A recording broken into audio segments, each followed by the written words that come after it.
बलिहारी। जय सिया राम जय जय सिया राम।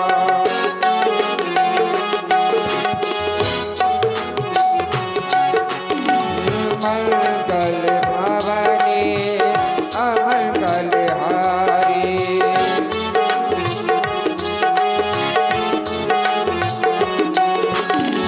द्रवहु सुदशरथि अजिर बिहारी।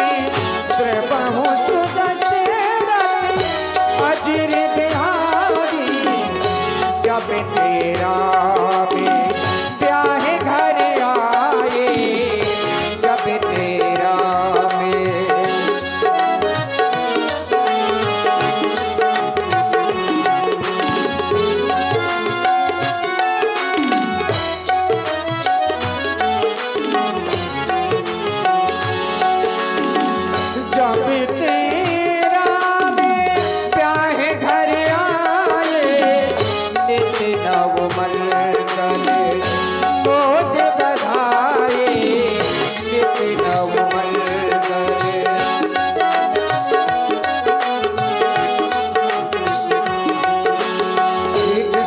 सब सहित समाजा।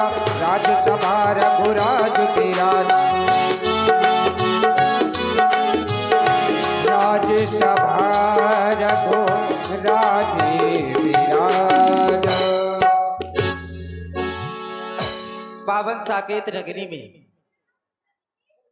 निवास करने वाले प्रजावासी एवं अष्ट मंत्रियों में सर्वश्रेष्ठ महामंत्री सुमंत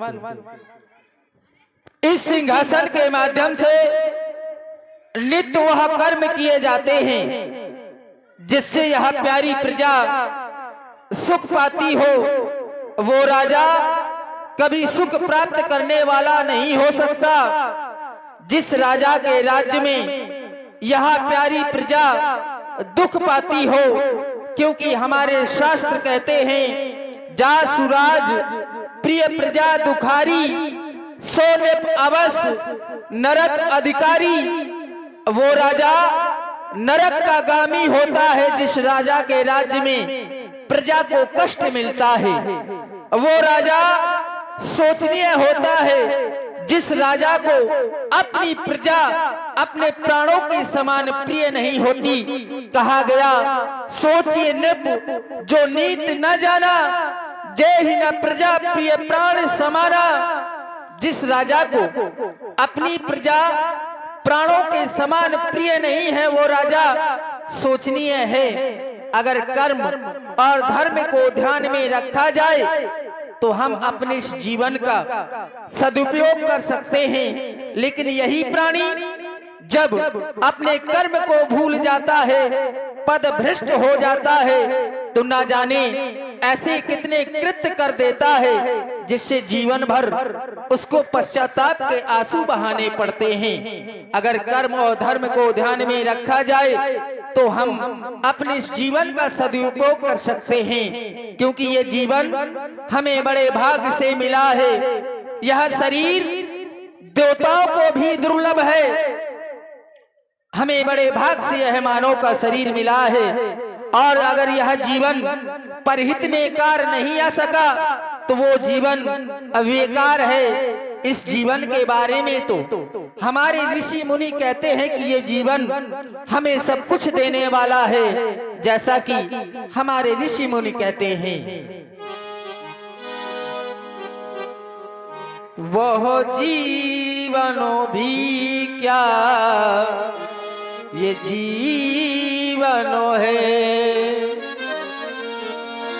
वह जीवनो भी क्या ये जीवनो है, जो जीवन सफल बना न सके। और देखिए, हाँ, माताओं बहनों से अनुरोध है, आग्रह है कि लीला अभी शुभारंभ हुई है, आप लोगों ने जाना शुरू कर दिया। फिर बाद में कहेंगे कि लीला में आनंद नहीं आया, मजा नहीं आया। जब आप लोग देखेंगे ही नहीं तो क्या मजा आएगा, पता ही नहीं चलेगा कि क्या हुआ। इसलिए आप लोग केवल आज और कल 2 दिन की लीला बची है, आप लोग लीला का आनंद लें, उसके बाद पता नहीं कब लीला होती है कब नहीं होती है, इसलिए आप लोग लीला का आनंद लें। सभी माताएं सुंदर समाज बना करके बैठें और जिनको जाना है वो आराम से चली जाए, फट्टा के चक्कर में न पड़े। हाँ सही है, समय के साथ प्राणी को चलना चाहिए, समय परिवर्तनशील है। वह जीवनो भी क्या वो जीवन है, जो जीवन सफल बना न सके, अभिमानी वो अज्ञानी है, जो मन का मैल ये मिटा न सके, ये धन बल पद पाकर ये चूर रहे। अगर संसार में व्यक्ति को थोड़ा सा धन मिल गया, अहंकार आ गया, समाज में एक पद मिल गया, अहंकार आ गया।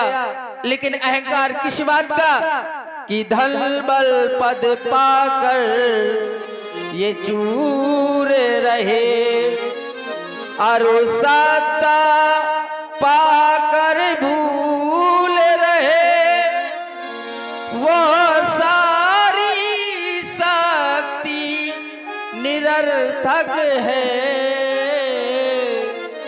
यदि काम किसी के वो आ न सके। क्योंकि ये युग निर्माणों का युग है, हमें निरंतर निर्माण करने हैं। लेकिन निर्माण किस चीज का? तो विद्वानों ने कहा ये निर्माणों के पावन युग में हम चरित्र निर्माण न भूले, ये स्वार्थ साधना की आंधी में इस वसुधा का सम्मान न भूले। तन भूले पद भूल भी जाएं,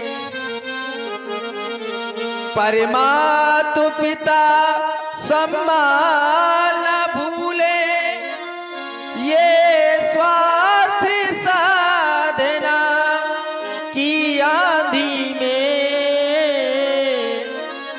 इस वसुधा का सम्मान न भूले।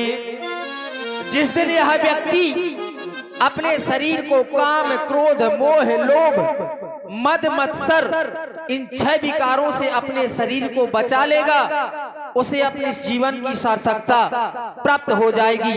मंत्री बरो, हम जानना चाहते हैं हमारे समाज की कुशलता कहो। महाराज,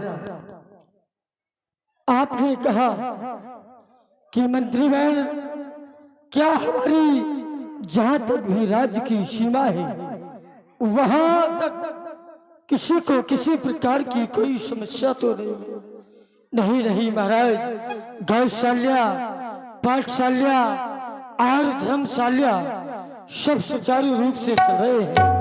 और जिस राज्य में फिर महाराज आप जैसे राजा के होते हुए इस समाज को कोई भला कष्ट हो सकता है, जिसके बारे में कहा गया सुरपति बसऊ बाहुबल जाके, जिसके बल से वो देवताओं का राजा इंद्र राज करता है।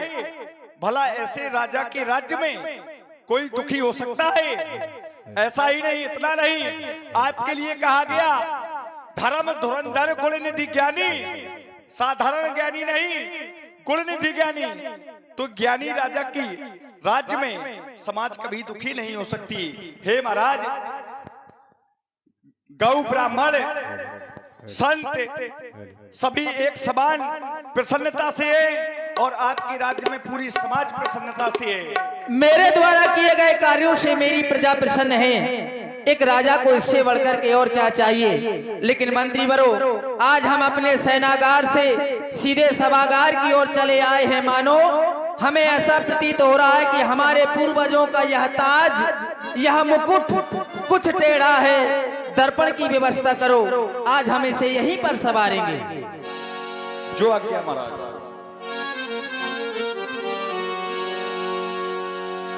राय शोभाए मुकुर कर लीना, बदन बिलो के मुकुट सम कीना। महाराज दशरथ ने एक बार अपने समाज में बैठे हुए थे और उनको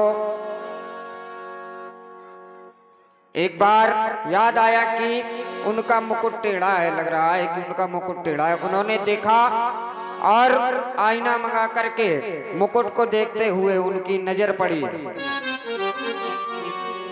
श्रमण समीप भये सित के साथ, मनहु जरठ पने 80 रुपये देसा।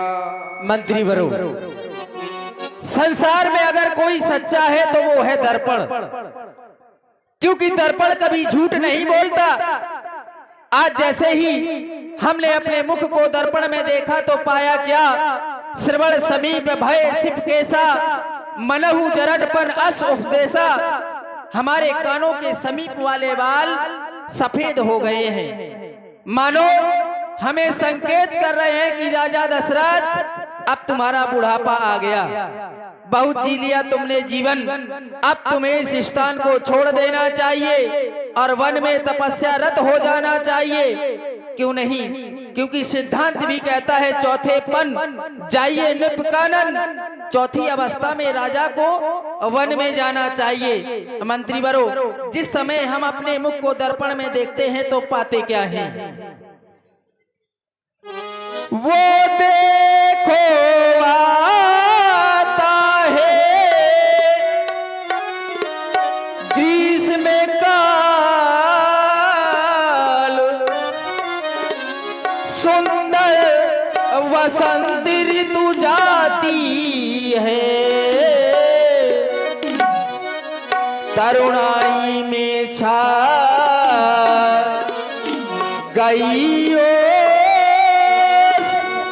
अब वृद्धावस्था आती है, तरुणा।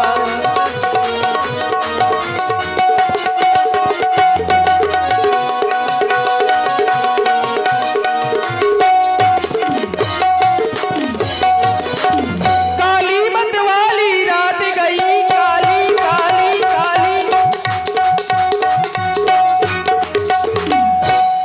काली मत वाली ये रात गई, आ गया चांद का उजियाला, तकता है राहु ये चंद्रमा को, है शीघ्र ग्रहण पड़ने वाला, तकता है।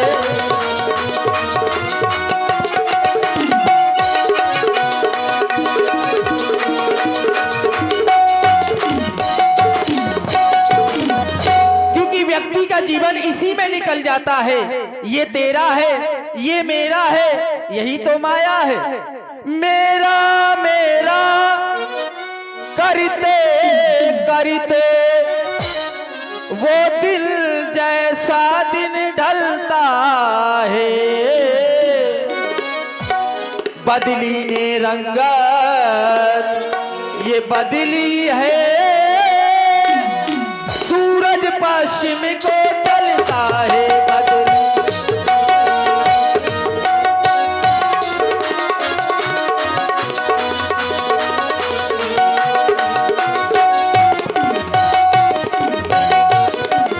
वर्षों गर्जा युद्ध स्थल में, वर्षों शिकार में लग्न रहा, वर्षों तक देखा राजकाज, वर्षों महलों में मग्न रहा। क्यों ना हो, हमारे मन में एक अभिलाषा ने जन्म लिया है और अपने मन की अभिलाषा लेकर हम गुरुदेव भगवान के पास जाना चाहते हैं। घोषणा कर दो, आज का दरबार यहीं पर स्थगित कर दिया जाए। महाराज दशरथ